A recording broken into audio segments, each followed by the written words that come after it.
What's up, everybody? It's Rumi Ryan with Black Author Brand, and this is Poet Spotlight. I'm so excited tonight. Ooh! I hope y'all already know I am super excited, and this isn't the usual excitement. This young man has been so impactful to the Black Author Brand, and he is the perfect example of someone who is talented, serious, and dedicated. If you are watching, wherever you're watching, we might not see you, but I want you to open your hearts, open your minds, and put your hands together for the dopest Black poet I know, Mr. Rick Will. What's up, Rick? Oh, man, what's happening? It's so good to see you, man. I'm overjoyed. Thank you so much just for this opportunity to be able to share on tonight. I'm beyond overexcited, whatever I am. I don't even have the words to figure it out, but I am. We're going to jump right into it, Rick. I know that you are a serial thinker, and we'll get to that later. So Tonight, I'm going to poke your brain, and we're going to get into it and see who is the man behind the words. Why do you write? Here's what I found out. There is a voice within us, and if it is not tainted, if it's not manipulated, it is a genuine voice that speaks from the inside.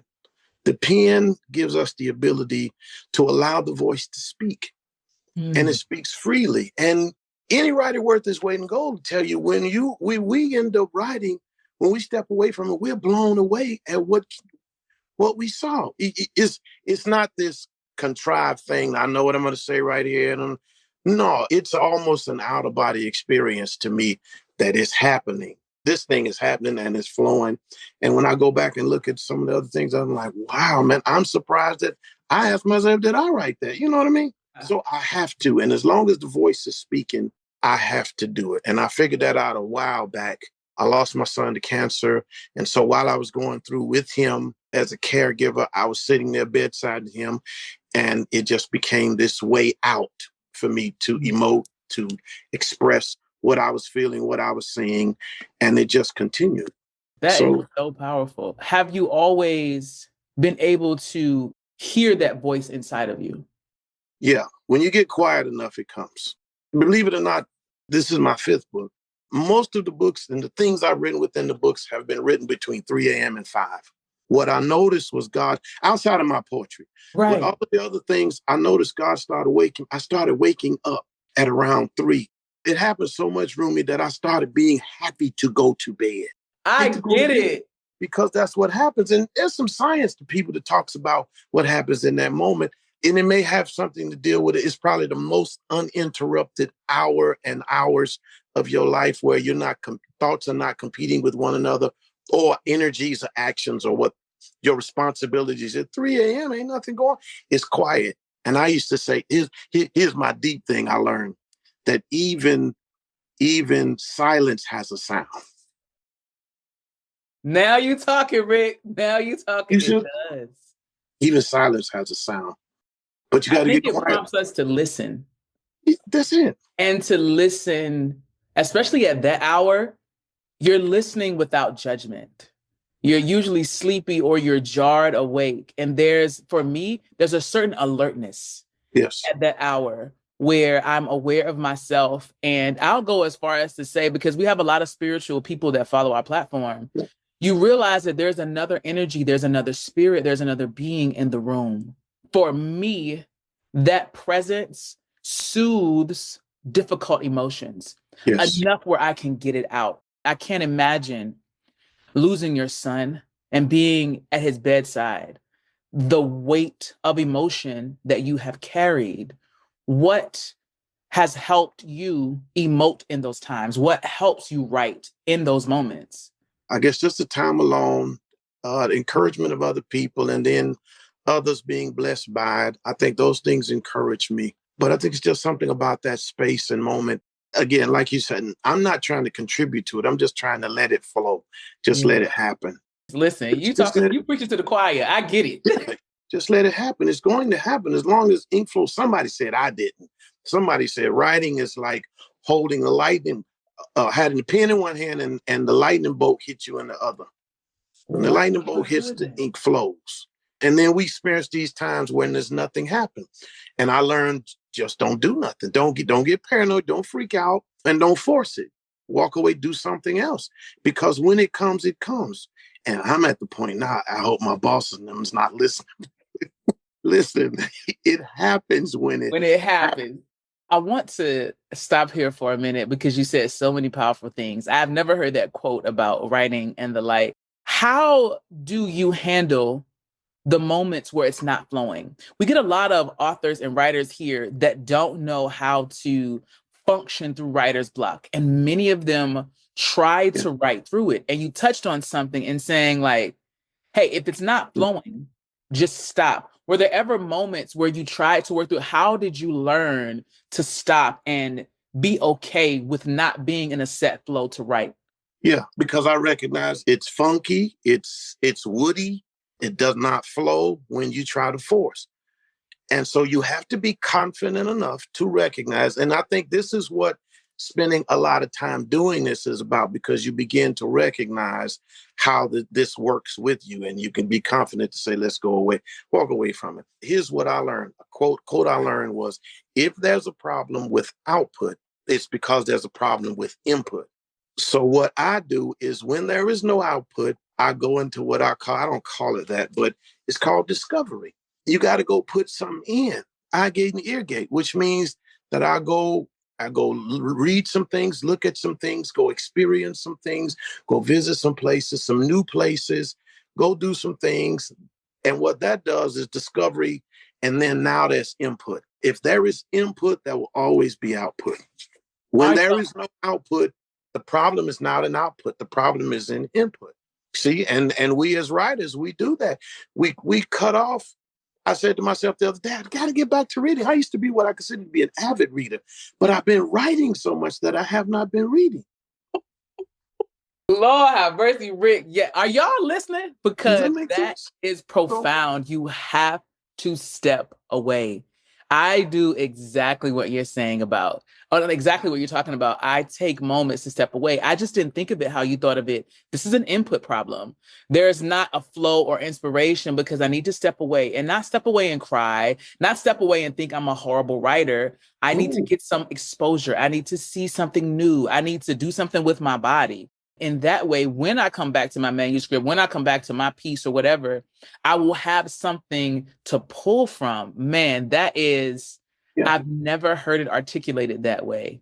And that is profound, Rick. That is discovery. Now, let me tell you another thing that I've learned, because I figured out, now I go search out these places. Well, I am not just who I am right now. You are not just what you are right now. What makes my writing as wide and whatever it is, it's because it's the sum total of who I am. Richard Wilford is not just 2025. I am also Flintstones, Jets, the Jetsons, Bewitched, I Dream of Jeannie, the Three Stooges, all of the funny stuff, all of the Woody Woodpecker, Bugs Bunny. I am all of that. My relationships, the ups and downs, the dark stuff, the light, the greatest times. That I say I have high highs and low lows. So when I'm in the highs, I talk about the highs. What does this high feel like? But then I also take my pen to the dungeon. Yes, because what we need to hear about the lows. Somebody got to talk about it, because somebody's going to read it and need to know that somebody's been here. That's why he sends us to these places. So in the dark, with tears in my eyes, I do stuff like, what does it look like? It's so dark that I can't even see the hand in front of my face. Like this lady said, I was in such a deep, dark hole that it was so dark that I couldn't even see the hand in front of my face. And then I closed my eyes. And you mentioned something about being a reader. That has been on me recently. When I tell you, I have been gobbling books, and you are so right. And I want to take a minute to highlight that, because that is also an issue of input. A lot of writers only write. They are not reading at all. They're not reading about how to become better writers. They're not reading books that just move them. Every book doesn't have to be a self-help book. Every book doesn't have to be a religious book. Whatever speaks to you as writers, we need input, not just going out to the mall or going out in nature or getting some movement in our body. I feel like the more you read, the better you're going to write. What's up, y'all? It's Rumi Ryan with Black Author Brand. We have been asking you all for years, how can we support you? How can we help? What are some of the challenges and struggles you face as a Black writer or a Black poet or just a Black creative? And you guys have given us all kinds of answers: accountability, community, development, publishing, motivation, inspiration, and we have crafted the perfect solution. It's an experiment called Writers Who Finish. It's an 8-week accountability program that I would love for you to be a part of. It involves weekly calls, emails, texts, and most importantly, finishing your work. So many writers struggle to complete the task. Life happens, unexpected things, lose motivation, struggle to find your way. We have a community that will help you finish. If you want to know more information, if you're excited about it and you're looking to get involved, you can click the link below. You can also email blackauthorbrand@gmail.com, or you can send us a message here. Can't wait to hear from you guys, and I'm looking forward to finishing with you. To me, they actually go hand in hand, because what I learned, what I come up with words, I used to have a nerdy passion for idioms. You know, he painted himself into a corner. Ooh, what did that mean? Yes. What does stuff like that mean? And so, we don't set horses. What does that mean? So I would go back and chase things like that. And it just gives you more of an arsenal. You can either write with one funky crayon, or you can discover all of these things and experience and have a big old box of crayon, and you got all of these crayons. I'm saying I'm doing weird things, like I cannot wait till I use the word smithereens. Yes. Rick, I have a fetish for words, man. I love seeing them and seeing them used. I want to mention this too. Sometimes accepting criticism from other writers or other readers is a little harder. But when you're reading someone else's book, it's natural to compare. What is their tone? How do they use vocabulary? And you can get a sense of feedback in reading somebody else's work that you ordinarily wouldn't be able to receive from another person. So there are some times where I'm reading just for my own pleasure and enjoyment. There are some times, if I'm being honest, I'm really just getting stimulated by the vocabulary. I'm just obsessed with the word.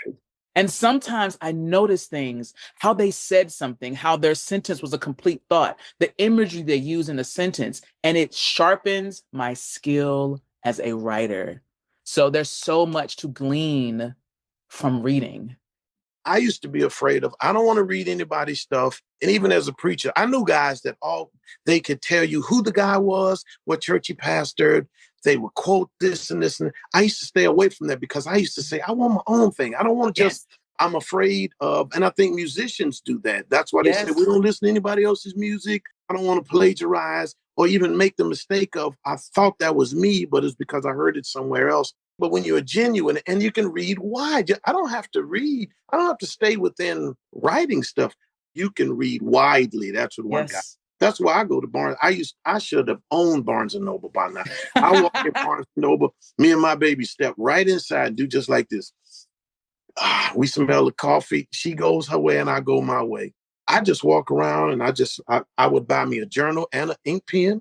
I would just walk around and look at titles. You look at the book and I got to give you guys some true love, because this book is clean. It's beautiful. It is beautiful. It is clean. It feels good. It's professional. That I truly loved about it, the design, your idea. Because remember, I was like, here it is. And I was like, give me what you got. I've been, quote unquote, somewhat of a loner, because what you find out is people don't love things like you love. And so you end up walking alone for a very long time, until, like aliens, you run into one of your kind. And I think that's what you were to me, one of my kind. And it's like, oh my God, where you been? And you recognize that is what you need. You do need somebody else, a group of people. And I will say, I heard a preacher say it one time. He said, preachers got to stick together. I said, not if they ain't about nothing. If you ain't about nothing, if you're not growing, building, expanding, if you're not challenging, then that's not true with everybody. But you do need people who think like you do and can really help move you to the next level. So, Rick, what are you working on now? My second book. I threw this idea at you, Inside the Mind of a Serial Deeper. I was going to call it Deeper Inside the Mind of a Serial Thinker. Okay. And we discussed it. I'm already done with it. I'm 50,000 words in. I can't wait to send it to you. That's what's up. My bigger dream would be I want to do a CD, a music project with music behind it. I want to do a spoken word. I don't know if I'm a stage. I've done some stage stuff.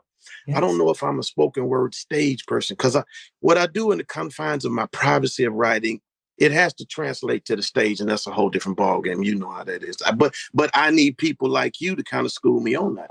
I was going to bring this up, but you recently had a stage performance. Tell us about, like, how was that? Were you nervous at all? What was it like being on stage? How did you feel?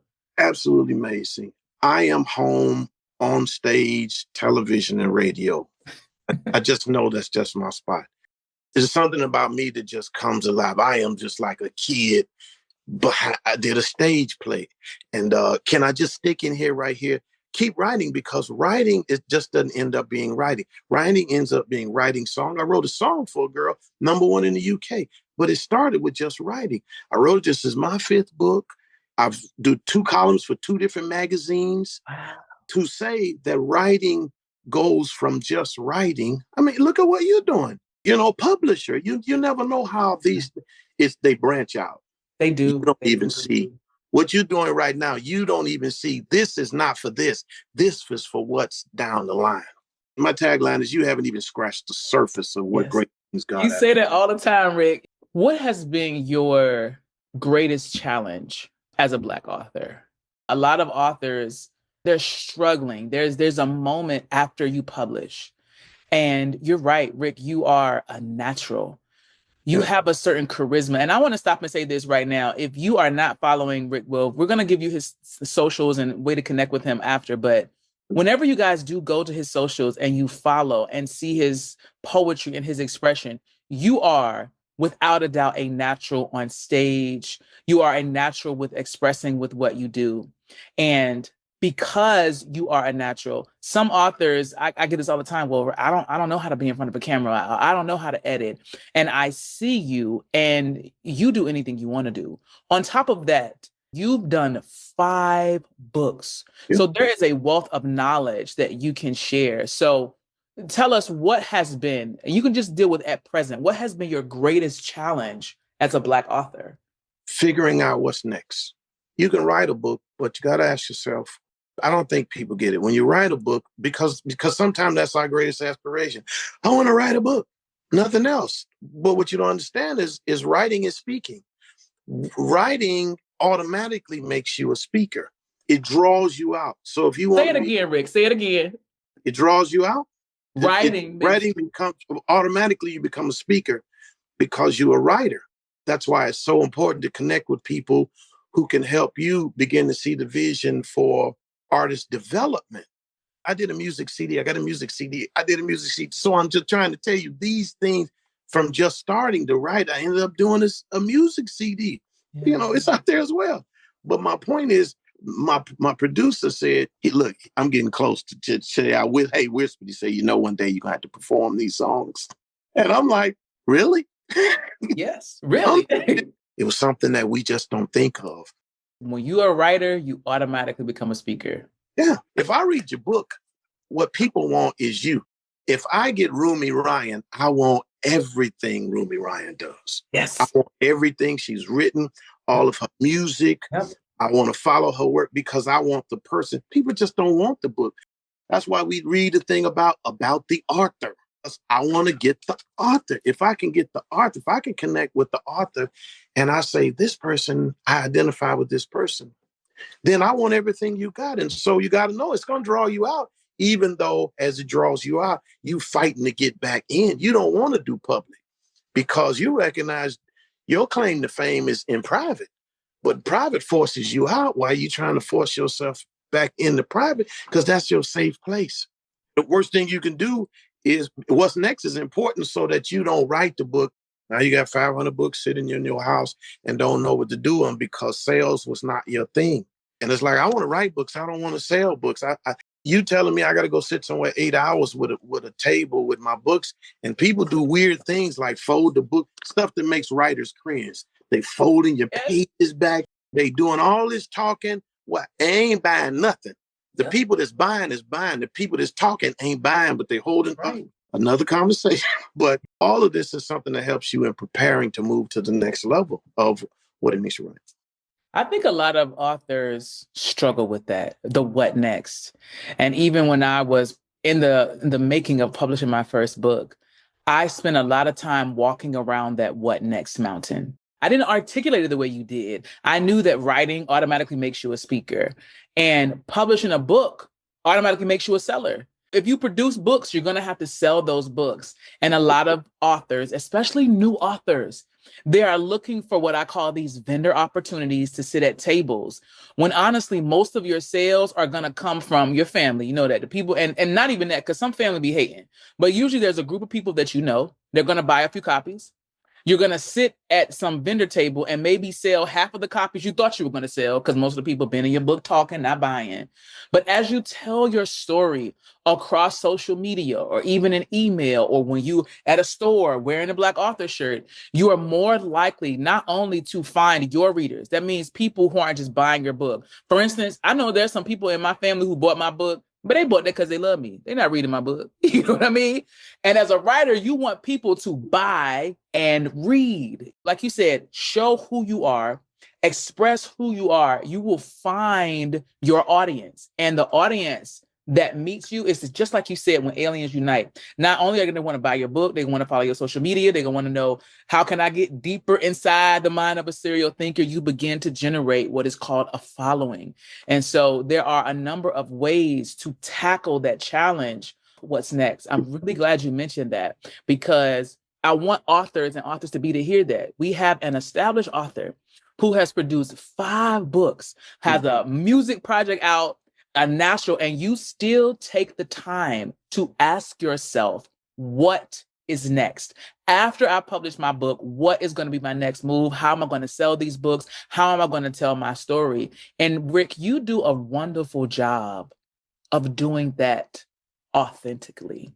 Whenever I stop by your social media, it's you, Rick. Like, you are how you are on this call. I'm telling you, how he is on this interview is how he is on the social media, how you are on Instagram. It is the same across the board. And it keeps somebody like me, who's a fan of your work, engaged. It makes me want to read more from you, because you are a real person. So as a fan of your work, I want to thank you for the level of authenticity that you maintain.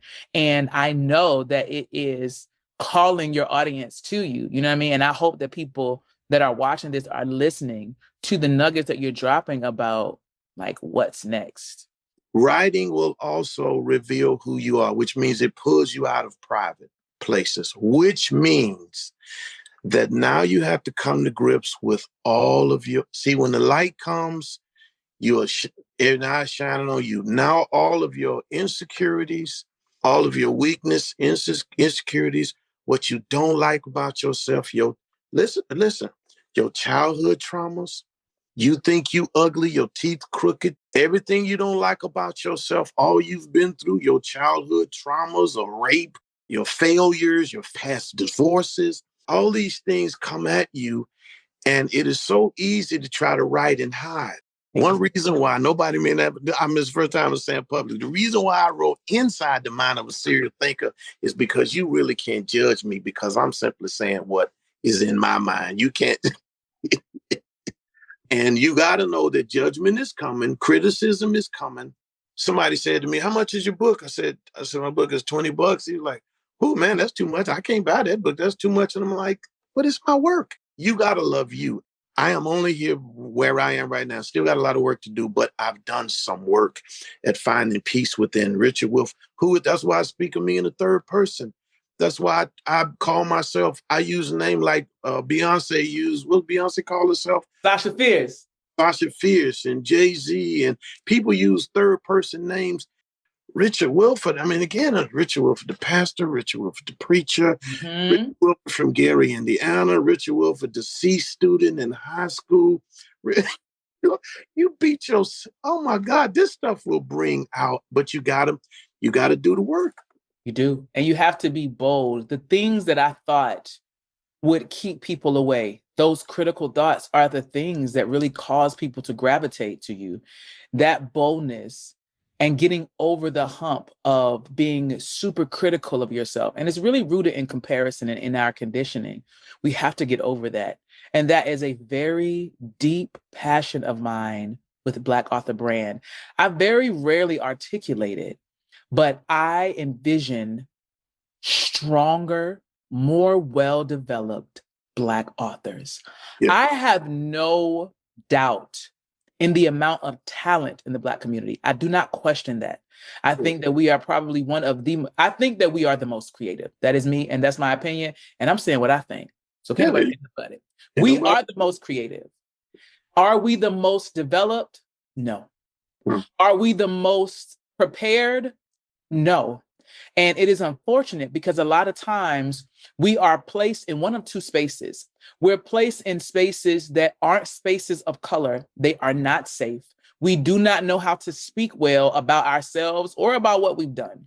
Right. Or we're placed in spaces that are full of color, that diminish our light, that make, like you said, oh, I can't pay $20 for this book. This is my work. So there are spaces where we don't get the honor we deserve. And then there are spaces where we have to fight to hold the role that we serve as being the only Black author in the mix of like 1,500 other white authors or, other nationalities. And it is hard. And one of my deep passions is to sharpen creatives so we know how to speak.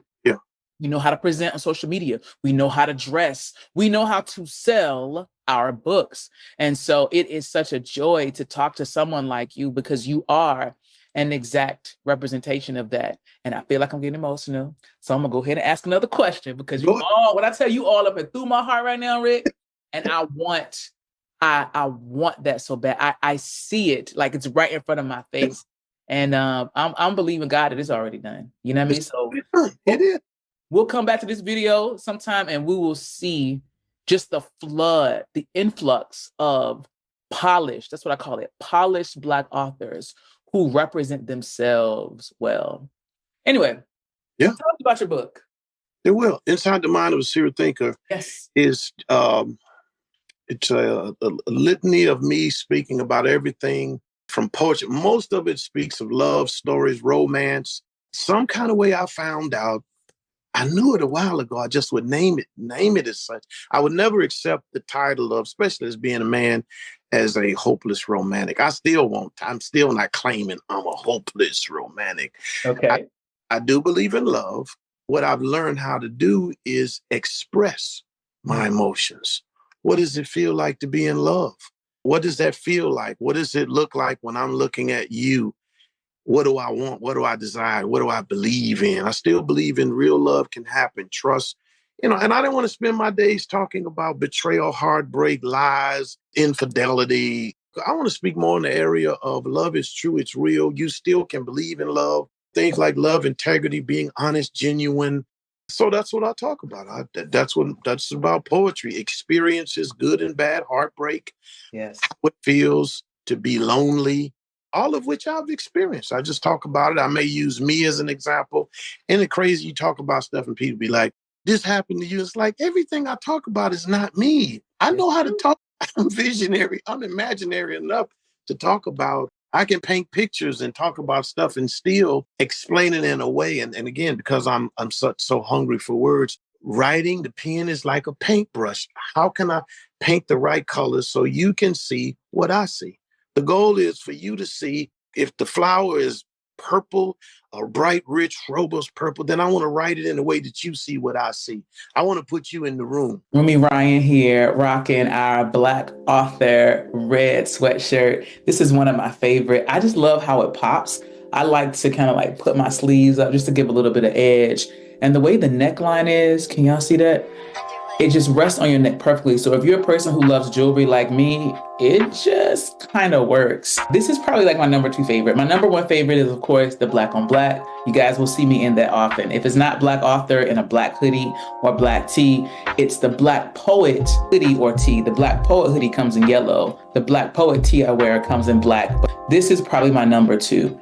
It's just clear, it's classy, and something about the red just stands out. So y'all check out the fit. Black author, red crew neck. Of course, rocking the long hair. Sometimes it covers up the words, but it's a great conversation starter. when I've been in the store sometimes, but I can get my hair right. Good Lord. See that braid? Let's get it. There we go. Walking in the store and it might look like this. And so people will stop and look and say, well, what does that say? And what does that mean? And I can just,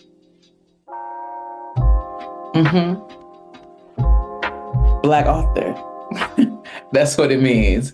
It means I wrote a book. If you are a Black author and you got a little style, I implore you, wear your voice. Wear your voice in all colors, in all different ways, in all different shapes and sizes. We see you, Black authors. We love you, Black authors.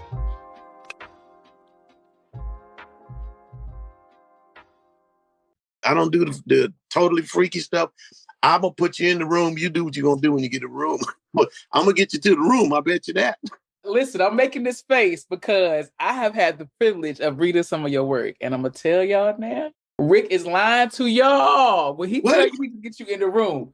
This man is very, very romantic. He's high on imagery. And this is what I love about your book.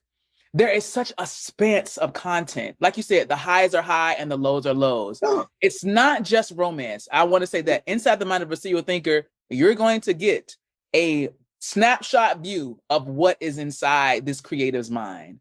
Yeah. But when I tell you, there are certain corners of his mind that are going to stimulate you in ways, y'all stop playing. Rick is being modest. The man can write the romances, the stories are colorful. There is a certain level of sentiment in your work. Like there are some pieces that I came across that are very much so love, very much so romance, very much so, showering and just everything about love.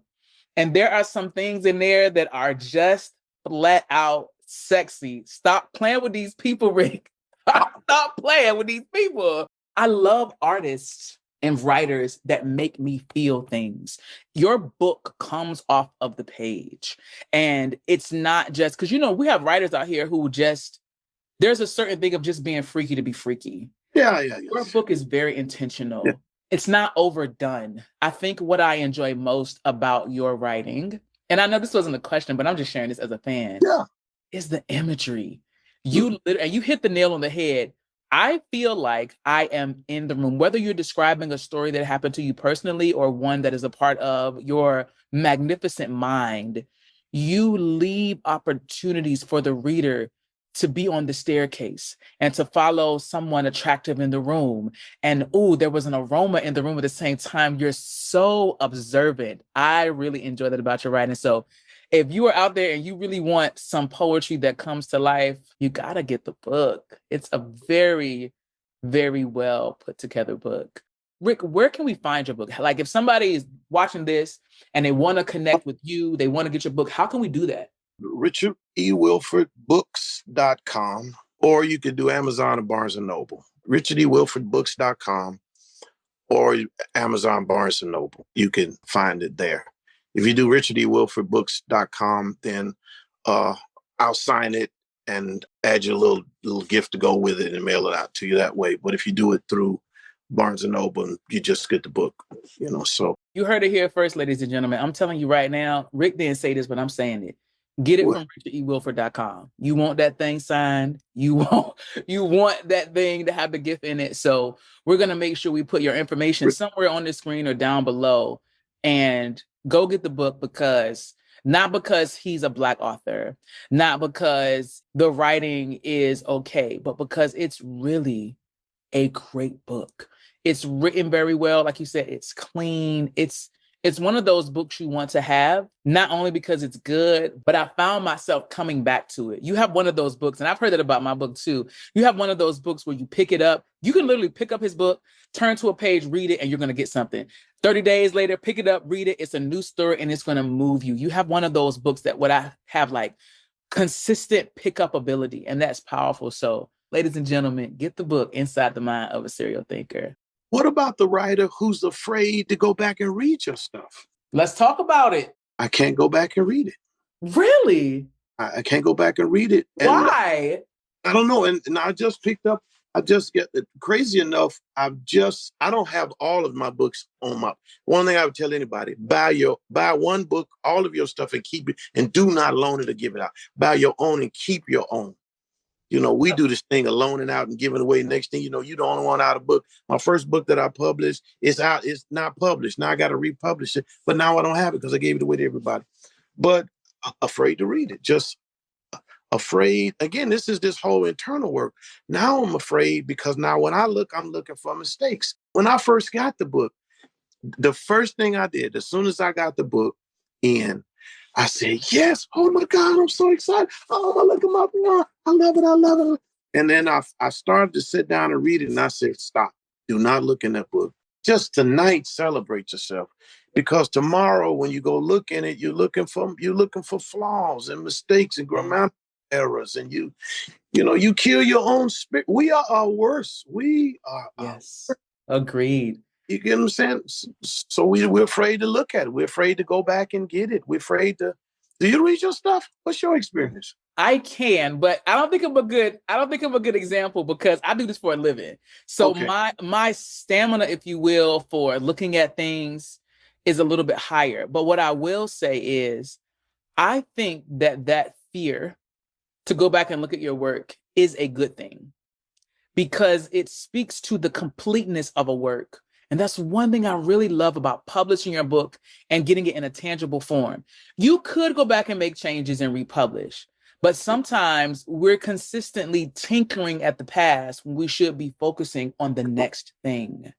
I do go back to Rumi Ryan's book, but I don't read it because I feel like the mistakes that are in there are there and they're supposed to be there, and I let them be. And I don't care what nobody tell you. I don't care how polished the publisher.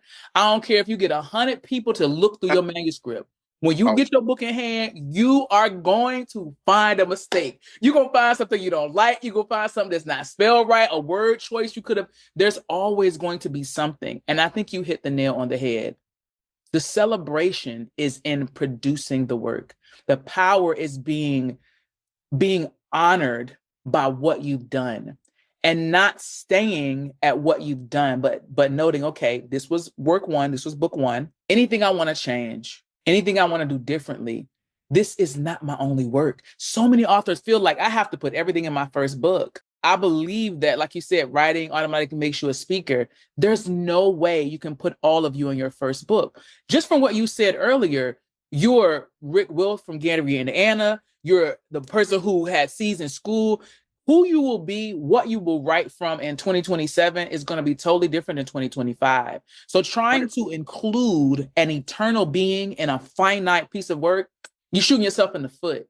Realize that the book you created is what it was, where you were at that time. And I think that it's perfectly fine, perfectly normal. There's even a level of peace that comes with, you know what? It's for my readers to read. I already wrote the book. Somebody said to me, they said, somebody's going to walk into a bookstore who needs what you have in your book. They're going to reach on the shelf, but your book is not going to be there. And it won't be there because you're too lazy or you wouldn't keep your butt in the seat long enough and let the thing fly. You know how many people I had this conversation with? Let it fly. No, it's got to be this. It's got to be this. And let it fly. You are behind. You should be on book number 6 by now. You are behind. There's the reality. It's the kick in the butt. Whatever it is, you may not buy my book, but I'm saying you are behind. You should be number 6. Yes. You haven't even published number 1, and you spend all this time talking about it. And doers are two different things. Talkers don't do, and doers ain't got time to talk. Choose which one you're going to be. Doers get it done. That's why you got to connect with Black Author Brand, because they're about doing and getting it done. I had a manuscript. Honestly, I had a manuscript. When I first started, it was 15 years ago. So it means 15 years I talked about writing a book. Somebody on here has been talking. All you do is talk about, and you talk yourself till you're tired, and you never put one letter on the page. Stop talking about it. Get it done. 2025 is your year. Get it done.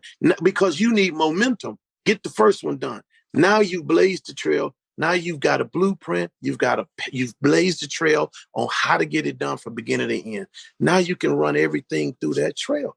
Yeah. But you got to get some momentum, and which means you got to finish something. I don't care what it is. I don't care if it's 43 pages. That was a mistake we make too. My book has to be this big. Ain't nobody gonna read no book that big. Get it published. I don't care if it's 15 pages. Get it published, because it's going to give you momentum. to continue. So, and you'll be blown away.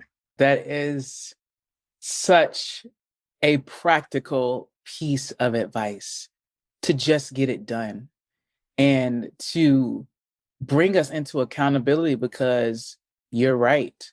A lot of us should have had 3 or 4 books done by now, especially in the climate we're in. And we all know what I'm talking about. We are going to have to use our power in different ways. Yes. And sometimes I wonder what our forefathers and foremothers connected to so much to make them right.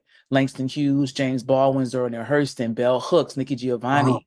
These things, these words, these people live beyond their physical form. Mm-hmm. And not only do they experience there's a certain level of healing that comes when you just get it out. So some of us, I'm gonna go ahead and tag team what Rick said. Some of y'all need to write just because you need to heal yourself. The process of writing is going to help you heal and kind of like whole yourself. Not only that, it is legacy.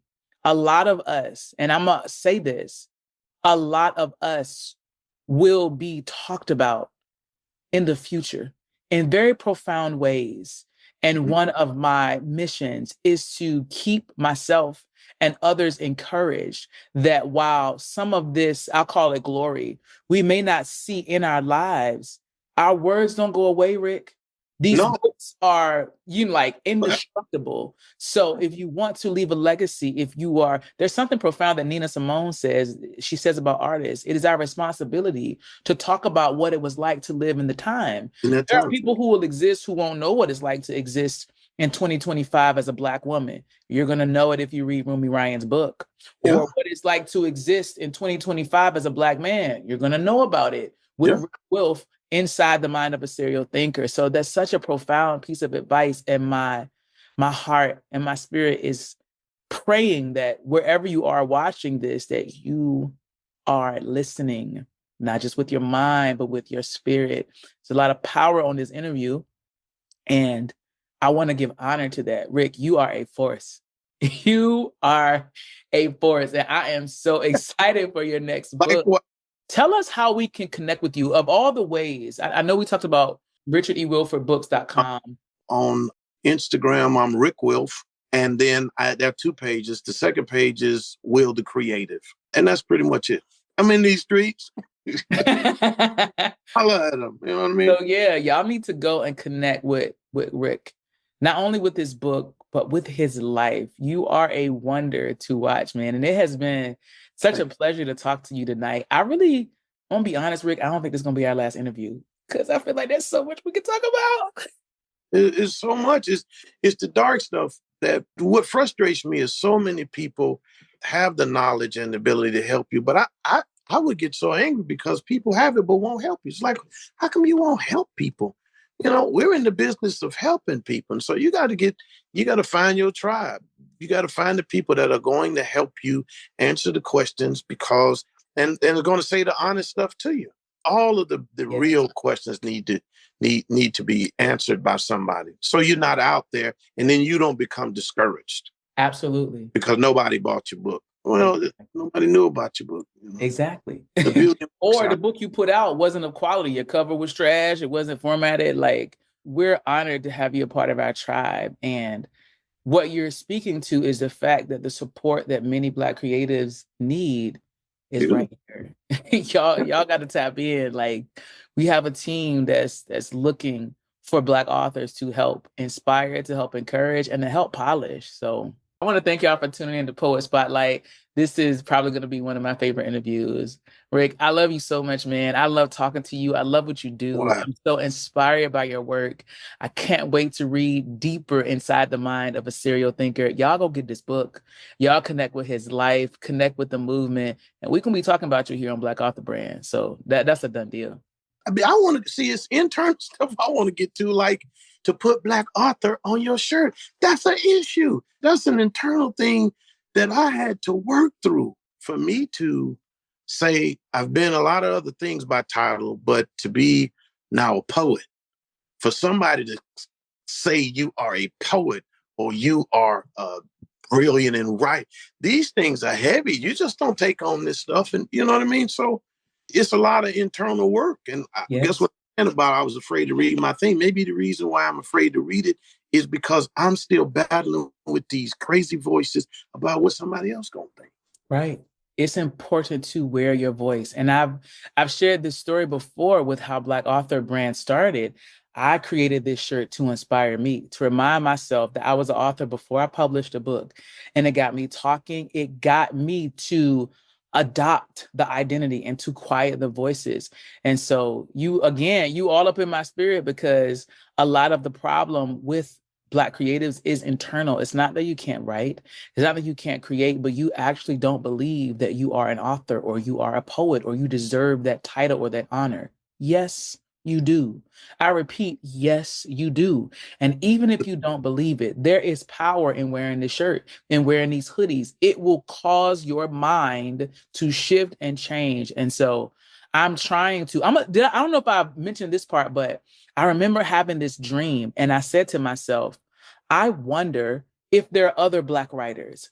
And if there are other Black writers, authors out there, I wonder if there was a way to identify them. So I saw this pool of like people of color. And the only way to identify them was they had on something that said, hey, I'm a Black author. And it was one of them 3 a.m. kind of things, woke me up and drove me to create the shirt. Just because I, as a up and coming writer, wanted to see like, oh, you wrote a book? Oh, you wrote a book? Oh, you wrote a book? And so wearing this shirt is not only powerful internal, but it's powerful for other writers to see. So yeah, Rick, we got to get you some more merch. Because one, you look good in the merch, okay? Hey, listen, I was self-proclaimed midlife model. You are, because on your social media, you do. You definitely get your model on, and I ain't hating on it at all. I just don't show my stomach. Let me just share with you this, just to show you how far behind we are. Maybe it will offer some urgency to all of us. When I moved to California, came from India, I moved to California. I went and worked in this place, Rumi, and there were everybody's there, just a plethora of people of different races. I never forget, somebody said, Richard, come on, go on break with us. It was on the side. I went to the break room. All of the Filipinos sit at that table. All the Hispanics sit at that table. All the Asians sit at that table. And everybody is talking. I'm the only Black person in this big old thing. Everybody's speaking all these languages. And I said, and I was just about to say, stop. Everybody speak English. And the Lord said to me, they're not wrong for speaking that language. You're wrong for only knowing one. So my point is, we're behind because all of the Black authors, we get Rumi Ryan in English, but can you imagine Rumi Ryan in French? That's a whole nother. Yes. In some other language, some other. Yes. We stand here in boxed in English. Yes. What you're talking about? Yes. We doing 50 states. We just doing yes. the Detroit, California, New York, New Jersey. This is global. I think Rumi Ryan needs to be global. And I think Rick Wolf need to be global. 50 languages. What? Yes. We getting there, Rick. One step at a time, we're getting there. And I love going. You're dropping so many gems about where we need to be. It's nothing wrong with seeing where we need to be and being where we are, because we're going to get there. Absolutely. And we're going to get there. Thank you so much. I'm on for the ride. Me too. I've prayed for this. When I told you earlier, I prayed, Lord, send me people that can help me get to the next level. I think John Maxwell calls them lid lifters. You need people to help you get to the next level. I prayed for it, and you showed up. It's an honor to be a part of your journey, Rick. Thank you so much for your time. This has been Poet Spotlight with Black Author Brand with the illustrious Rick Wilf. You guys stay tuned for more. And we see you, Black authors. We love you, Black authors. Love you too. Peace.